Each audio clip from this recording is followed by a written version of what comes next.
السلام عليكم ورحمة الله وبركاته. ازيكم حبايبي، عاملين ايه؟ يا رب تكونوا بخير. نبدأ الفيديو بتاعنا بالصلاة على سيدنا محمد وعلى آله وصحبه أجمعين. النهارده هنعمل مع بعض إن شاء الله ميزانية نص شهرية 1350 جنيه. تمام، يعني أسبوعين، مش هنمشيها أسبوعين. لو انت بقى ميزانيتك مثلا 2700 جنيه في الشهر، ممكن تقسميها على مرتين كده. تعمليها على ايه؟ على مرتين. اول حاجه زي ما احنا متعودين عليها، هنطلع الصدقه، هنطلع حق ربنا عشان ربنا يرزقنا البركه في كل شيء رزقنا بيه. ودايما نقول ايه الدعاء ده حلو جدا، اللي هم رزقنا البركه في كل شيء رزقتنا بيه، مع كل بركه بركتين. لو والله لو طلعتي الصدقه بتاعتك هتلاقي ربنا بارك لك في كل حاجه. احنا ماشيين ببركه ربنا، لا ال1000 جنيه اللي بتفتح البيت ولا ال10000 جنيه اللي بيفتحوا البيت، لا، اللي بيفتح البيت البركه بتاعت ربنا. فنسال الله البركه ونطلع الصدقه بتاعتنا، دي سبب كبير من اسباب البركه. تمام. طبعا الاستغفار كتير، الحوقله، كل الحاجات دي بتزيد البركه. الحوقله كتير في المطبخ بتزيد البركه، فطول ما احنا واقفين في المطبخ نحوقل كتير. نبدا كده عشان ما اطولش عليكم. اول بند معانا بند الخزين. معانا بند الخزين، عامله لكم ليه 357 جنيه في كل حاجه ان شاء الله. تمام. هنجيب طبعا بند الخزين ده فيه اساسيات البيت، وانا كمان حاطه لكم حاجات يعني برضو اللي هي مستلزمات حلويات وحاجات من دي، برضو على اساس ان ايه لازم برضو يبقى في البيت، يبقى في حاجات، لو في اطفال كمان بالذات لازم يكون في حاجه في حلويات او حاجات تعملي بيها حلويات البيت لولادك يعني.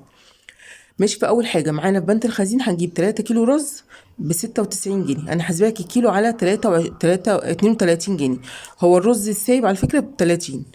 فانت يعني حاولي معلش تعبي نفسك شويه ولفي كده، هتلاقي في سوبر ماركت عند جنبك عامل عروض على الرز، بيبيع بسعر الجمله. اسالي برضو جيرانك، اسالي اصحابك، اسالي اخواتك لو ساكنين جنبك، اسالي كده اي حد في منطقتك، واسالي طول ما انت ماشيه كده، ما تشتريش من اي حد قبلك. اسالي وشوفي مين عامل عروض على الرز والمكرونه، اسعارهم رخيصه. على فكره فتح الله برضو بيبقى عامل عروض على الرز والمكرونه. المكرونات في فتح الله رخيصه جدا، يعني ممكن تلاقي كيلو ب 18 جنيه. تمام. هتلاقي برضو ممكن كيس 300 او 350 جرام 6 جنيه وربع. فالحاجات دي برضو يعني شوفي فتح الله، هتلاقي برضو الحاجات دي عليها بيبقى عليها عروض اكتر من المحلات العاديه. الرز برضو ممكن تجيبي سايب، ولو قدرتي انت توفري من اي بند مثلا الاسبوعين دول هتجيبي مثلا، ممكن بدل ما تجيبي 3 كيلو رز تجيبي مثلا شكاره 5 كيلو، هتبقى ارخص، هتوفر معاكي كتير جدا، بتبقى بسعر الجمله. وتشيلي مثلا من اي بند، تشيلي مثلا المكرونه، تجيبي الاسبوعين دول رز والاسبوعين الجايين مكرونه، لو انت عندك مكرونه تمشي بيها نفسك. تمام. فحاولي تمشيها مثلا اسبوعين واسبوعين، وتجيبي اللي هو ايه الرز على بعضه. ال5 كيلو الشكاره بتبقى ايه اوفر كتير. المهم انا كاتبه لك 3 كيلو رز ب 96 جنيه. وحاول بقى نزود كميه العيش شويه جنب كميه الرز، مش لازم اكلنا كله يبقى رز ومكرونه. يعني مثلا المكرونه ارخص من الرز فنمشي نفسنا بالمكرونه اكتر من الرز، العيش ارخص من الاتنين فنمشي نفسنا بالعيش اكتر. تمام. عشان بس يعني معلش انا عارفه برضه ان ايه الدنيا صعبه، فلازم نمشي الدنيا على قد ما نقدر يعني. تمام. بالنسبه للميزانيات اللي هي الضعيفه والمحدوده اللي ما تقدرش برضه ايه تصرف كتير على الاكل يعني. فهنجيب 3 كيلو رز ب 96 جنيه. هنجيب 2 كيلو دقيق ب 36 جنيه. انا عامله لك لكل اسبوع كيلو دقيق. الاسبوع الدقيق ده خير في البيت، البيت اللي فيه دقيق ما فيهوش دقيق، زي ما اهالينا كانوا بيقولوا زمان. لان الدقيق انت ما عندكيش عيش، هتقومي تخبزي كوبايتين عيش، كوبايتين دقيق، وتعملي شويه عيش. ما عندكيش حاجه للفطار وفي العشاء، هتقومي تعملي اي معجنات. في معجنات كتيره جدا ما بتاخدش منك اي حاجه من ال ما بتاخدش منك يعني مستلزمات كتيره. يعني مثلا حاجه زي الفايش كده، الفايش ما بياخدش منك غير معلقتين 3 زيت على معلقه سمنه، ممكن تعمليها بالزيت بس، ما بتاخدش منك لا لبن، عندك معلقه لبن بودر هتحطي، ما عندكيش فبتعمليه بالميه. في معجنات ياما ما بتاخدش منك حاجات كتير. وهقول لك برده دلوقتي ازاي تعملي معجنات من غير ما تحطي سمنه وحاجات من دي، بسمنه بلدي. هقول لك دلوقتي واحنا ماشيين مع بعض واحده واحده، الناس الجديده اللي لسه داخله معايا ما بتعرفش الافكار دي. تمام. برحب الاول بكل الناس الجديده اللي معايا يعني. المهم دلوقتي ايه هنجيب قلنا 2 كيلو دي، هنعمل بال 2 كيلو دي دول كل اسبوع هنطلع كيلو واحد. هنعمل بيه ايه؟ هناخد مثلا الكيلو ده 8 كوبايات دقيق، هناخد مثلا 8 6 كوبايات نعمل بيهم اي معجنات هتنفعنا في الفطار وفي العشاء. اي معجنات بقى تعمليها، هتعملي قراقيش، قرص طريه، هتعملي خليه النحل، هتعملي اي معجنات انت بتحبيها هتعمليها في البيت. تعملي فطير مثلا وتبقى ينفعك فطار وينفعك غدا، لو جبتي جنبه شويه عسل وحته جبنه قديمه. فدي بيدخل في حاجات كتيره جدا ما تستغنيش عنه في البيت. بقيه الكوبايتين بقى دول ممكن لو انت عامله مثلا سمك الاسبوع ده هتاخدي منهم، عامله عجه هتاخدي منهم، هتستخدميه في اي حاجه تانية. انت مش عامله في المنيو بتاعك بتاع الاسبوع اي حاجه من الحاجات من دي، هتاخدي بقى الكيلو كله تعجنيه. تمام. برضو ممكن تعملي ميني بيتزا، هتنفعك جدا في الفطار وفي العشاء. أنا عملتها معاكم على القناه على فكره، وبتعمليها باشكال حلوه جدا، هتنفع ولادك في سندوتشات المدرسه، فتحط لهم في اللانش بوكس، وتنفعك في الفطار وفي العشاء لما تعملي كده ايه علبه حلوه. ممكن تعملي من الكيلو ده تعملي منه ميني بيتزا، وتعملي منه بيتزا للغدا. يعني انت يوم ده هتعملي بيتزا للغدا، لا اعملي جنبهم شويه ميني بيتزا حلوين كده. انا كنت عاملاها لهم للغدا، وكنت عامله لكم كمان ميني بيتزا، علبه ميني بيتزا حلوه كده، من 5 كوبايات او 4 كوبايات دقيق، فانت بنص كيلو يعني. فانت هتاخدي مثلا، ممكن تاخدي 5 6 كوبايات تعملي منهم بيتزا للغدا، وبقيه البيتزا انا كاتبه لك كمان جبنه موتزاريلا ان شاء الله. وبقيه البيتزا هتاخدي برضو بقيه العجينه، تاخدي من تشكلي منها ميني بيتزا صغير، تخليها للفطار وفي العشاء او سندوتشات المدرسه. تمام. هنجيب برضو 3، ده كده دقيق. هنجيب 3 كيلو مكرونه ب 60 جنيه. ب 60 جنيه، انا حاسباكي الكيلو على 20 جنيه، بس انت لو رحتي فتح الله هتلاقي مثلا ان هتلاقي اسعار ارخص من كده بكتير. تمام. هتلاقي عروض ياما على بيبقى عندهم مكرونات دلوقتي ياما، انواع كتيره وانواع رخيصه بصراحه ياما. تمام. انت هتجيبي 3 كيلو مكرونه ب 60 جنيه، هتدخلي فيهم بقى ايه كيس لسان عصفور كده صغير، بالنسبه اللي احنا بقينا في الشتاء، فممكن تعملي جنب اي اكل بايت عندك طبق شوربه لسان عصفور كده، ايه تمشي بيه الدنيا. برضو ممكن تدخلي فيه الشعريه، ان الشعريه من الحاجات اللي بتضاعف معانا كميه الرز، فانت لو دخلتي جبتي الشعريه وضفتيها على الرز بتاعك هتزودي الكميه بتاعته، لان الرز بينفش، الشعريه بتنفش فبتعمل كميه كبيره. وعايزه اقول لكم يا جماعه برضو عشان نوفر في الرز وفي المكرونه، انت لو فاض منك شويه رز حطيهم في كيس في الفريزر او في علبه في الفريزر، هتيجي تسخني بقى تيجي تعملي رز بعد كده، حطي بقى اللي فاض عندك دوت، حتى لو معلقتين والله ما ترميش حاجه عشان حرام، الحاجه بقت غاليه دلوقتي. حطيهم في علبه في الفريزر او في كيسه، وطلعي لما تيجي تعملي رز حطيهم على وش الرز بتاعك، مش هيبان خالص انت حاطه الرز بايت على الوش. ولو فاض منك كميه كبيره وجيتي تاني يوم ما جيتي مره تانية هتعملي فيها غدا، لا خديهم بقى حطيهم كلهم في حله كده، لو هما هيكفوكي غدوه حطيهم في حله، وحطي عليهم معلقتين ميه ومعلقه سمنه من على الوش صغيره كده، وحط ايه وتسخنيهم كده، هدي النار خالص عليهم وسخنيهم، وبقى انت ايه كده بالنسبه لك عندك الرز بتاعك. ما ترميش اي حاجه، ما ترميش الحاجه لا تفيد عندك، لو ما طلعتهاش لحد لله كده مثلا خلاص انت استفادي بيها وخليها عندك في الفريزر، هتنفعك لاي يوم تاني. تمام.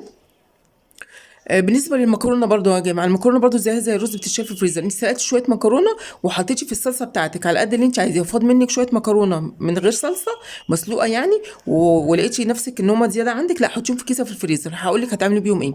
هتعملي منهم حاجتين، يا اما بعد كده هتيجي تسلقي مكرونه هتحطيهم عليهم، ولو هي كميه كبيره هتعملي بقى المكرونه عادي، هتشطفيها شطفه كده تحت الميه، هتلاقيها فكت معاكي على طول، واستخدمتيها عادي في الصلصه بتاعتك. ممكن برضو تاخديها دي تعملي منها حاجه حلوه، في حاجه اسمها العزيزيه، دي بتعمل المكرونه المسلوقه، ممكن تاخديها تحطيها على النار تاني وتسلقيها كده سلقه حلوه وتعملي منها العزيزيه. دي بتبقى حاجه حلوه بشويه لبن شويه مكرونه بس. ماشي. دي برضو حاجه تستفادي منها. يبقى انت ما رميتيش اي حاجه عندك في البيت، نحاول نقتصد على قد ما نقدر، وحاول برضو لما تيجي تعملي الرز والمكرونه بتاعتك تكوني مثلا عارفه معيار اللي انت بتاكليه، عشان ما يتفضلش منك حاجه، اعملي بالمعيار عشان برضو ايه نحاول نوفر على قد ما نقدر. تمام. بعد كده هنجيب لبن بودره ب 25 جنيه. اللبن البودره ده هنستخدمه في ايه؟ انا كاتبه لكم تحت لبن عادي للشرب، بس اللبن البودره انا بعمل الموضوع ده من زمان يا جماعه، بعمل المكرونه البشاميل اللي بعملها بلبن بودره، يعني زمان قوي قوي من سنين يعني، كان اللبن رخيص جدا يعني، وكنت بعمل برضو المكرونه البشاميل باللبن البودره، بس كنت بقى كان اللبن رخيص فكنت بحط لبن بودره، وكنت بحط معاه بقى اللبن عادي يعني سايب، وكنت بحط معاه لبن بودره عشان اعزز بيه الطعم، لانه بيدي طعم حلو جدا للبشاميل. لكن دلوقتي من ساعه ما اللبن غلى بصراحه، وانا بقيت بعمل المكرونه بالبشاميل والكيكات والمعجنات، كل الحاجات دي كلها باللبن البودره، هيوفر معاكي كتير جدا. كل كوبايه ميه حطي عليها معلقتين لبن بودره واستخدمي، بس يكون لبن نوعه نضيف، يعني لبن تكوني مجربه، لان في انواع انا بعرف اللبن البودره من شكله، يعني انا بشوف اللبن في البودره كده في الكيس بعرف ان كان ده نوع حلو ولا نوع مش حلو، انت مع الممارسه هتعرفي. فانت هتجيبي ال 25 جنيه دول لبن بودره، ونقي اللون اللبن يكون نوعه كويس، على اساس ان انت المعلقتين دول اللي هتحطيهم على الكوبايه يبقوا تقال معاكي ويعملوا معاكي كوبايه لبن حلوه. تمام. برضو ممكن الناس اللي بتحبوا في اللبن في الشاي بلبن تستغني عن اللبن العادي وتجيبيه، بس انا هقول لك اللبن العادي هنجيبه عشان هنستفيد منه حاجات كتيره جدا، هقول لك مع بعض دلوقتي ان شاء الله.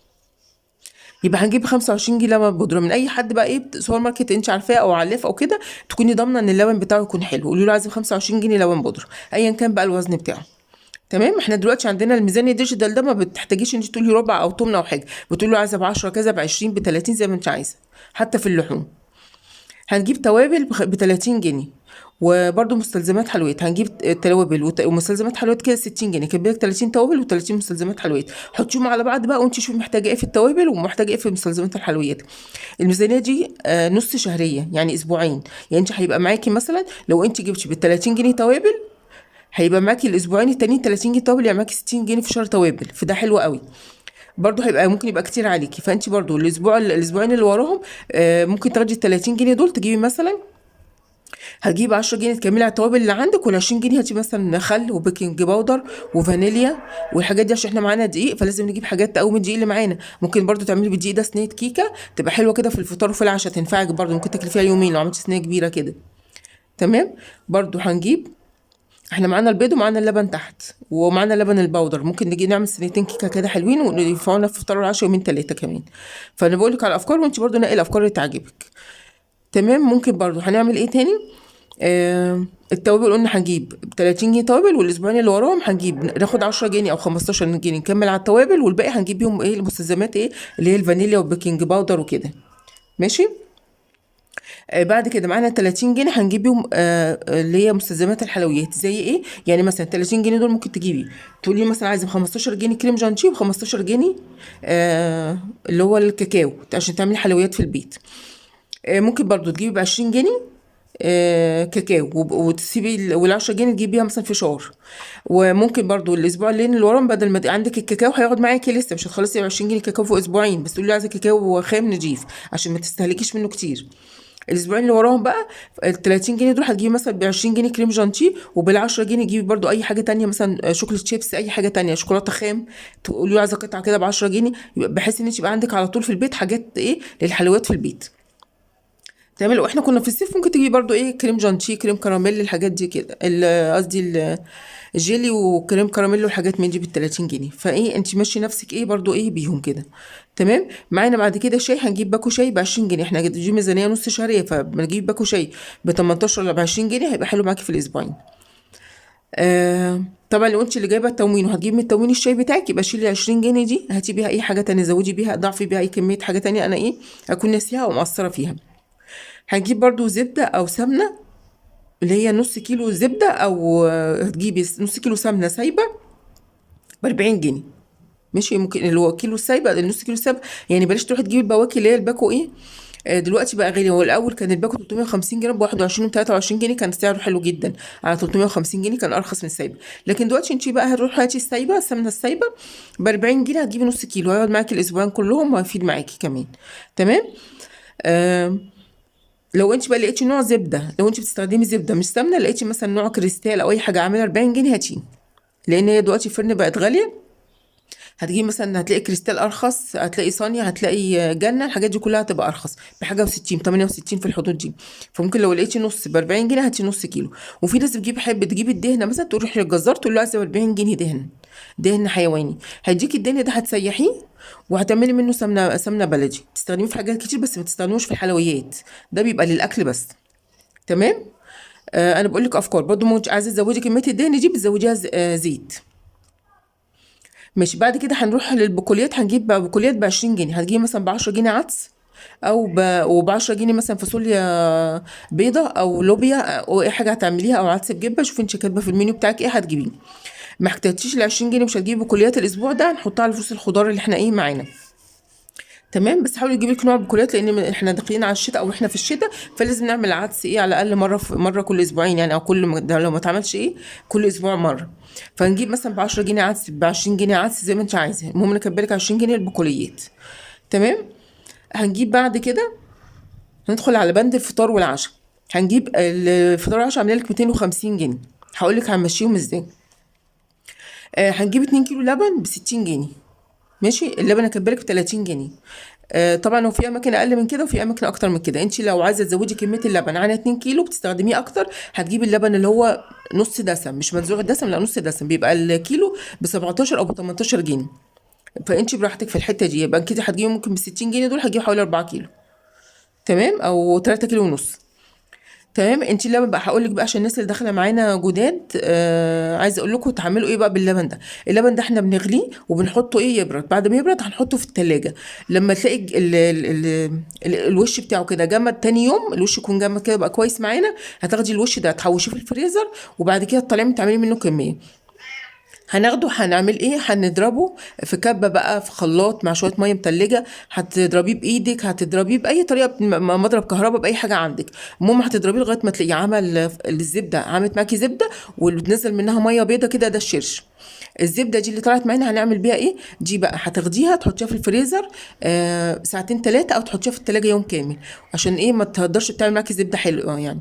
بعد كده هتاخديها تحطيها على النار وتسيحيها وتعملي منها احلى سمنه بلدي. يبقى خدنا كده ايه وش اللبن عملناه سمنه. السمنه دي بقى عشان عايزه تضعفي كميتها وما تشتريش سمنه من بره، هتعملي هتزوديها بزيت. يعني مثلا بس ما تزوديش كميه، يعني ما تعمليش كوبايه سمنه مثلا وتحطي عليها زي زيت، لا كده انت بتشربي زيت مش سمنه، او بتاكلي بزيت مش سمنه. عشان برضو ما تضيعيش طعمها، حطي مثلا كوبايه عليها كوبايه، ده كده بالكتير قوي. كوبايه سمنه عليها كوبايه زيت، نص كوبايه، نص كيلو سمنه حطي عليها نص لتر زيت. تمام. بعد كده هناخد بقى الشرش اللي نزل مننا، احنا خدنا الزبده خلاص، الوش بتاع اللبن عملناه الزبده، وخدنا الزبده عملناها سمنه وضعفنا الكميه بتاعتها. هناخد بقى الشرش اللي نزل ده هنقسمه في اكياس ونحطه في الفريزر. قسميه في اكياس وحطيه في الفريزر. كل عجنه هتعجنيها مثلا لو عملت جانتي بكيلو دي، كل عجنه هتستخدمي فيها كوبايه او كوبايه وربع. حاولي بس وانت بتضربيها عشان تتضرب معاكي بسرعه وتعمل معاكي كميه شرش اكتر، حطي لها شويه ميه متلجه، ميه متلجه مش ميه سخنه، ميه متلجه، هتلاقيها ضربت معاكي بسرعه وما تاخدش وقت معاكي في الضرب. تمام. هتاخدي بقى كل شويه شرش دول قسميهم بقى على كيس وحطيهم في الفريزر. كل ما تيجي تعجني طلعي حبه او كيس على قد العجنه بتاعتك، مش هتستهلكي منك سمنه مهما عجنتي. حتى لو عملتي بيهم قرص طريح هتحطيها مع ربع كوبايه زيت بس، مش هتحطي لا سمنه بقى ولا اي حاجه، لان الشرش ده بيبقى فيه قطع زبده صغيره خالص وطعم وريحه الزبده السمنه البلدي، فانت مش هتحتاجي، هتلاقيها عطتك احلى معجنات باحلى طعم واحلى ريحه. تمام. ده هناخد الشرش ده نعمل منه المعجنات زي ما قلت لكم. ده كده موجود عندك الشرش استخدمناه، واستخدمنا ايه السمنه. تمام. قلنا زي ما قلت لكم الشرش ده ما تحطيش معاه سمنه بلدي ولا اي حاجه، هو مش محتاج اكتر من شويه زيت، هي كلها هيبقى طعمها وريحتها سمنه بلدي. بعد كده طلعت معانا مرته. المرته دي بصراحه ما بتبقاش حلوه خالص، ما بتتاكلش يعني، بتترمى، الناس كلها بترميها. بس ان احنا هنستفاد بيها طبعا عشان احنا ايه ما نرميش حاجه. هتاخديها هتحطيها في الكبه مطحنة الخلاط يعني، وتحطي معاها ممكن تحطي معاها حته جبنه قديمه صغيره بس البيضه مثلا، هتديكي طعم المرته، مش هتديكي طعم الجبنه القديمه. دي حاجه ودي حاجه. برضو عايزه اقول لك ان انت ممكن تاخديها تحطي معاها لو انت عندك حته مرته، او تشتري حته مرته وحطيها عليها مع شويه معلقتين لبن، هتبقى معاكي احلى مرته. هتضاعف معاكي كميه المرته بقى، هتبقى معاكي لو انت اشتريتي من بره مثلا ب 10 جنيه مرته وحطيتيها عليها ومع معلقتين لبن، هتعمل معاكي كميه كبيره جدا، هتنفعك برضو في سندوتشات الفطار وفي العشاء. برضو انت ممكن تحطي معاها لو انت ما عندكيش حاجه، حطي معاها معلقه وش اللبن، معلقه واحده من وش اللبن على المرته دي، وعايزه تخليها حامي حطي لها معلقه شطه مثلا واضربيها في الكبه، هتنعم معاكي وهتبقى طعمها تحفه وهتبقى احلى مرته معاكي. دي برضو ايه، خدنا اللبن اهو، شربنا اللبن وخدنا الوش بتاعه عملنا منه سمنه بلدي وضعفنا حجمها، وخدنا الشرش عملنا منه معجنات، وخدنا كمان المرته ما رميناهاش وعملنا احلى مرته في البيت. تمام. دي بقى نسبة، انا بقول الكلام ده من زمان يعني، قنوات كتير اخدتها مني وقالتها، ربنا يجعل في ميزان حسناتي يعني. فانا بقول برضو الكلام ده للناس الجديده، الناس القديمه طبعا عارفه كل الكلام ده. ماشي. احنا كده خدنا خلاص اللبن واستفدنا منه ب 60 جنيه، هو لبن عملنا منه حاجات كتيره جدا، افكار كتيره جدا. اللبن برضو من الحاجات اللي فيها خير في البيت. بعد كده هنخش، ما تنسوش بس يا جماعه لو لسه ما اشتركتوش في القناه، يا ريت تشرفوني بالاشتراك في القناه وتضغطوا على زر الجرس على الكل عشان يوصلكم كل حاجه جديده بنزلها. وما تنسوش اللايك عشان يرفع الفيديو ويوصل لناس كتيره وتستفاد منه. تمام. ما تنسوش برضو تعليق منكم حلو كده، كل تعليقاتكم بتساعدني، ويا ريت كمان تعليق بذكر الله. بعد كده هنجيب نص كرتونه بيض ب 70 جنيه. كرتونه البيض عندي ب 140، انا مش عارفه عندكم بكام، بس انا عندي ب 140 جنيه، نزلت دلوقتي شويه والفراخ كمان نزلت عندي شويه. هجيب نص كرتونه دول في الاسبوعين، هتبقى برضو حلوين يعني. ماشي.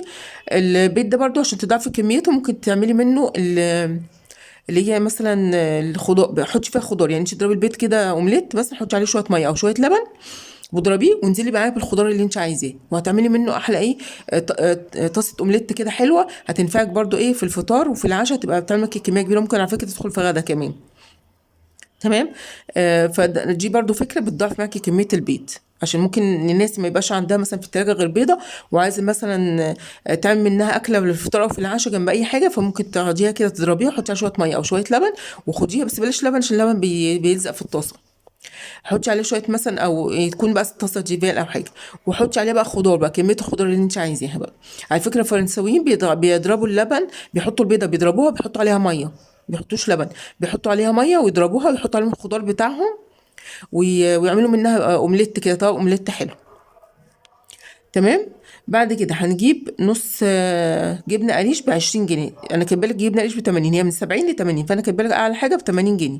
فهتجيبي نص جبنه قريش ب 20 جنيه، ربع جبنه قريش ب 20 جنيه. هنجيب برضو لو انت ولادك ما بيحبوش الجبنه قريش دي، هتضربيها في الخلاط مع شويه لبن، معلقه لبن بودره، مع حتتين زيتون عندك كده، ولا اي حاجه زيتون مخلي، هتديكي برضو اي طعم انت بتعمليه، وتبقى جبنه كريمي حلوه جدا برضو. ومع شويه زيت، تضربيها مع شويه زيت كده، او معلقه لبن بودره، هتديكي جبنه كريمي حلوه جدا. هنجيب برضو موتزاريلا ب 20 جنيه. تروح لاي بقى سوبر ماركت جنبك، كلهم بيبقوا عاملين دلوقتي اطباق، او في فتح الله بيبقى عامل ميكس جبن كده على بعض، موتزاريلا على تركي على رومي. قولي له مثلا عايزه ب 20 جنيه، هيديكي اللي انت عايزاه. ممكن برضو لو انت عندك سوبر ماركت بيبقى عامل اطباق كده، طبق ب 10، طبق ب 15، طبق ب 20، هنجيب ب 20 جنيه موتزاريلا. هتنفعني في ايه موتزاريلا؟ هي ما بقتش رفيعات بصراحه، لان هي دلوقتي بقت ايه، مدخليها في حاجات كتير. لو انت عملتي ميني بيتزا مثلا لاولادك من غير لحوم، من غير اي حاجه، بتحطي مثلا شويه خضار مع حته جبنه موتزاريلا صغيره كده خالص، هتطعمي بيها ايه البيتزا بتاعتك. لو انت هتعملي مثلا بيتزا في الغداء، هتعملي مكرونه بشاميل، هتعملي اي معجنات، ممكن تاخدي معاهم ايه شويه من الموتزاريلا دي، هتطعم معاكي ايه الحاجات دي. ممكن تحشي بيها برضو حشوات في الدقيق اللي احنا جايبينه، تعملي منه حشوات، يعني تعملي اي معجنات وتحشيها جبنه موتزاريلا، اولادك هيحبوها جدا. تمام. بعد كده هنجيب جبن ب50 جنيه، اي نوع جبن انت بتحبيه بقى. هتجيبي مثلا تركي، فتح الله بيعمل اطباق كده، جبنه تركي ب30 ب40 ب50. ممكن تجيبي طبق مثلا وتقسميه على مرتين، تحطي ربع في الفريزر، يعني نصه قسميه على مرتين، حطي نصه في الفريزر، طلعيه الاسبوع اللي وراه، والاسبوع ده مشي نفسك بالطبق اللي انت ايه هتحط طلعيه في التلاجة. ممكن تيجي برضو جبنه براميلي، جبنه بيضه، جبنه علب، اي حاجه. انا كاتبالك ايه للجبن 50 جنيه. تمام. هنجيب برضو فول مدشوش ب 10 جنيه، فول تدميس ب 10 جنيه. وهندمس الفول والفلافل في البيت، من الحاجات اللي فيها خير في البيت كتير يعني. حاولي على طول يبقى عندك الفول والفلافل دول في البيت موجودين عندك على طول. جنب بقى الجبن احنا معانا، بصي انا وبرضه هنجيب ب 10 جنيه غله، يعني هتجيب 10 جنيه فول مدشوش، وب 10 جنيه فول تدميس، وب 10 جنيه غله. الغله دي هتعمليها برضه معانا اللبن البودره، ممكن تعمليها، وعشان برضه تبقى مشبعه معاكي، تنفعك في الفطار وفي العشاء تبقى مشبعه. حطي معاها معلقتين نشا، وانت بتعمليها حطي دوبي معلقتين نشا وانزلي عليهم بيها كده، هتبقى تخينه وهتبقى مشبعه معاكي، بدل ما تبقى خفيفه ميه كده مش هتشبع. فكده هتحطيها. يبقى على كده من الفطار وفي العشاء معانا ايه، معانا اللبن، ومعانا البيض، معانا القريش، معانا الجبن، اي بقى نوع جبن هتجيبيه بقى، علب او اي حاجه، معانا الفول، ومعانا الفلفل، ومعانا الغله، ومعانا الدقيق فوق. معانا هو فوق دقيق اللي هنعمل منه المعجنات، ودي من اكتر حاجه بحبها في الفطار وفي العشاء، وبتوفر عليكي كتير وقت ومجهود وفلوس، المعجنات. تمام. معانا برضو الشعريه، ممكن نعمل شويه شعريه بالسكر او شويه شعريه باللبن، تبقى ايه، او بالعسل الاسود، تبقى حلوه جدا برضو في الفطار وفي العشاء. فكده ايه خلصنا بند الخزين وبند الفطار وفي العشاء، يا رب تكونوا ايه استفدتوا كده منه. بعد كده هندخل على بند المنظفات. المنظفات اكتر حاجه بصراحه الواحد بيعرف يوفر فيها، لان اهم حاجه عندي الاكل والشرب بصراحه. فالمنظفات هنجيب المنظفات عامله لكم 85 جنيه. هنجيب مثلا كيس اوكسي او كيس باهي ب 25 جنيه. هنجيب عليه ربع او نص سايب، هنجيب نص سايب ب 10 جنيه، او هو لو انت عندك السايب اغلى من 20 جنيه الكيلو، هقول له عايزه ب 10 جنيه اريال سايب. تمام. يبقى كده معانا 35 جنيه هتضيفيهم على بعض، هيبقى معاكي، هيزودوا معاكي الكميه ويقعدوا معاكي فتره طويله. بعد كده هنجيب فيبا، ازازه فيبا ب 15 جنيه. لو انت عايزه تجيبي السايب هتجيبي مثلا 2 لتر ب 10 جنيه.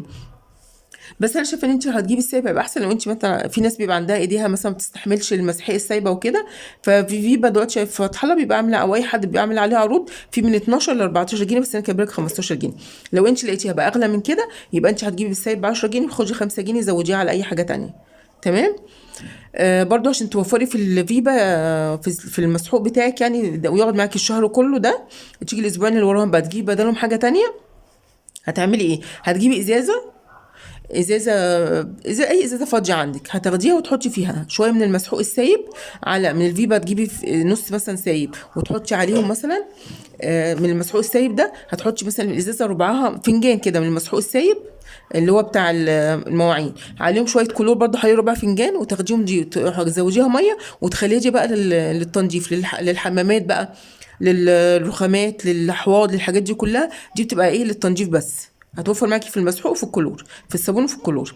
بعد كده هنجيب دوني ب 8 جنيه. الدوني ده هنستخدمه في ايه؟ طبعا هو بيدي ريحه حلوه للغسيل. فانت لو عندك هدوم سودا خروج نضيفه يعني ما فيهاش اي حاجه كده، هدوم خروج، فانت ممكن تحطي لها شويه دوني في الغساله وتاخديها في الغساله لفه كده مع شويه الدوني. تمام. برضو بعد كده هنجيب صابونتين ب 17 جنيه. هنجيب صابونه ب 7 جنيه دي تحطيها على ايه؟ على حوض الغسيل، على حوض الوش، يعني على الحوض بتاعك بتاع الوش هتحطي صابونه ب 7 جنيه، وتخلي اللي هي ام 10 جنيه دي للحمى. تمام. يبقى هنجيب صابونتين، واحده رخيصه وواحده غاليه. اللي على الايد دي بنستهلكها كتير، فخليها بقى اللي هي ايه على الحوض، يعني بنستخدمها كتير طول ما احنا واقفين بنغسل ايدينا، فهنجيب اللي هي الرخيصه. والتانيه نخليها بقى ايه للشاور يعني. هنجيب بعد كده ليفه وكلور وسلك. هنجيب مثلا احنا كان بالك 10 جنيه بالتبادل بقى، احنا الاسبوعين دول مثلا هنجيب ب5 جنيه ليفه وب5 جنيه كلور. الاسبوعين اللي وراهم هنجيب ب5 جنيه مثلا، وانت بتغيري ليفه هنجيب ليفه تانية ب5 جنيه، وهنجيب برضو سلك مواعين ب5 جنيه التانية. تمام. يبقى احنا كاتبين 10 جنيه بالتبادل بقى.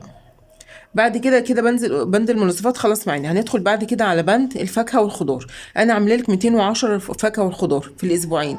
هنمشيهم ازاي؟ اول حاجه هتجيبي مثلا فاكهه ب50 جنيه، هتمشيها مثلا. هتجيبي مثلا جوافه، هتجيبي مثلا، مش لازم نجيب بقى يعني مثلا 2 كيلو جوافه و2 كيلو برتقال، لا مثلا ممكن تجيبي كيلو جوافه، كيلو سفنجي، كيلو برتقال، يبقى انت نوعتي في 3 انواع. تمام. هنجيب ايه تاني؟ ممكن برضو تجيبي مثلا نوعين فاكهه، وتجيبي مثلا بطاطا بدل الفاكهه. مثلا الاسبوع ده هتجيبي مثلا نوعين فاكهه، وتجيبي مثلا كيلو بطاطا او 2 كيلو بطاطا. البطاطا من الحاجات الحلوه جدا للولاد، مغذيه جدا، من الحاجات المشبعه برضو يعني. تمام. هيبقى 50 جنيه هنجيب بيهم فاكهة. اللي اتفضل معانا كده. بصي احنا أول الأسبوع هنجيب مثلا هنجيب مثلا بصل ب20 جنيه. ده للأسبوع واحد. هنجيب بصل، نص كيلو بصل ب20 جنيه. البصل ده عشان يكفي معاكي هتعملي ايه؟ هتفرميه في الكبة كله وتحطيه في اكياس، وتبططي الكيس كده، وكسري بقى مكعب بس صغير على قد الأكلة بتاعتك. علشان توفري يا جماعه. البصل دلوقتي بقى غالي جدا، نحاول ان احنا نوفر وما نستهلكش كميه بصل كتيره. يعني انت مثلا هتعملي رز صياديه، اكسري حته بصله صغيره عشان تعملي بيها رز صياديه. وهقول لك ازاي تخليها بقى تديكي لون حلو للبصل، للرز، من غير ما تاخدي بصل كتير. اكسري حته صغيره على قد معلقه كده مثلا، حطيها في الحله وحطي عليها الزيت بتاعك، وحط لها بعد ما تلاقيها لونها ابتدى يصفر كده، حط لها معلقه سكر. معلقه السكر دي هتكرمل معاكي البصل، وهتدي لون حلو قوي للرز، هيغمق معاكي من غير ما تستهلكي بصل كتير. وبرده حط لها شويه كمون وشويه شطه، ده هيخلوا لون الرز بتاعك بقى حلو. انا كنت عامله لكم على فكره في القناه من زمان قوي، او من بدايه القناه، الرز بالطريقه دي هيخلي طعم الرز حلو جدا معاكي، ومش هتستهلكي بصل كتير. تمام. بعد كده هنجيب ب 30 جنيه بطاطس. ايا كان بقى سعر البطاطس هنجيب ب 30 جنيه. البطاطس عندك ب 20 ب 16 ب 18 زي ما تكون عندك، هنجيب ب 30 جنيه بطاطس. هنجيب برضو الطماطم ب 20 جنيه برضو ان كان سعرها عندك. هتاخدي الطماطم دي هتشيلي منها كام واحده كده. هتجيبي الطماطم هتشيلي منها كام واحده لو عملتي على جبنه قريش او سلطه او كده، وبقى خدي صلاصيه وحطيه في الفريزر، اسحبي منه في الاسبوعين بتوعك. هنجيب فلفل وبدنجان وليمون ب10 جنيه. البدنجان دلوقتي ب5 جنيه كيلو، وهتجيبي ربع مثلا ليمون وربع فلفل بحوالي 5 جنيه. تمام. يبقى كده 10 جنيه. هنجيب خضار الاسبوع ب 30 جنيه. شوفي النوع ايه بقى انت كاتبه في المنيو بتاعك، ايه الخضار اللي انت هتطبخيه الاسبوع ده. هتجيب 30 جنيه مثلا نوعين خضار او 3. حاولي برضو تشيلي منهم حاجه، يعني ايه، لو جبتي مثلا ملوخيه او حاجه شيلي منهم برضو جزء فرزيه. لو قدرتي تشيلي جزء من ال 30 جنيه دول تفرزيه يبقى ايه خير وبركه. برضو انا كاتباكي 20 بقوليات، لو انت ما جبتيش بقوليات هتاخدي ال 20 جنيه دي تحطيها. لو انت ما خدتيش 20 جنيه بتاعه البقوليات هتاخديهم هتحطيهم على الخضار وتجيبيهم خضار، يبقى معاك 50 جنيه خضار الاسبوع. كده الخضار كله عامل معايا 160 جنيه. يبقى كده الفاكهة 50 والخضار عامل 160 جنيه، 110 جنيه. يبقى كده الخضار والفاكهة عاملين 160 جنيه. فاضل معايا 50 جنيه دول بقى الأسبوعين اللي وراهم. احنا كده جايبين حاجة الأسبوعين. كده احنا جايبين من 160 جنيه دول حاجة ايه الأسبوعين، فمعانا 50 جنيه زيادة. ال 50 جنيه دول بقى هتيجي الأسبوع اللي وراهم. شوفي بقى عندك الطماطم مش هتجيبي طماطم، عندك بطاطس مش هتجيبي بطاطس، شوفي ايه اللي ناقص عندك من الخضار وهتجيبيه بال 50 جنيه الفاضلة، أو هتكملي على البطاطس والطماطم اللي عندك. شوفي ايه الخضار اللي ناقصك بقى وهتجيبي بيهم. تمام. يبقى كده معانا 210. قسميهم بقى ايه براحتك. انا بقول لك افكار وانت برضو ناقي الافكار اللي تعجبك. هندخل بعد كده على بند اللحوم. بند اللحوم عامل معانا 448 جنيه. هنجيب ما ايه، هنجيب فرخه ب 150 جنيه. الفرخه دي برضو قسميها زي ما انت عايزه، ممكن تاخدي مثلا الصدور وتعمليها على صينيه بطاطس، قطعيها مثلا كل صدر على اتنين وهيبقى معاكي مثلا ايه، هيعمل 4 حتت، تعملي بيهم صينيه بطاطس. ممكن تاخدي الوراك تقسميهم برضو كل وركه على اتنين او على تلاته، واعملي منهم مثلا كنتاكي. الكنتاكي دي يعني فطور ياما كتير قوي على ليها على النت يعني، حجمها بيزيد طبعا من الخلطه اللي بتحطيها عليها من بره، وبتبقى معاكي اللي بتعمل معاكي كميه كبيره، لان انت بتقطعي حتت صغيره فبتعمل معاكي كميه كبيره جدا.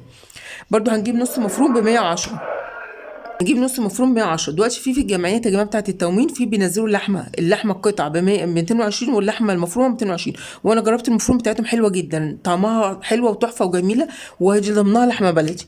فهتجيبي من عندهم مثلا نص مفروم ب 110، وهنجيب من عندهم برضو نص قطع ب 110. تمام.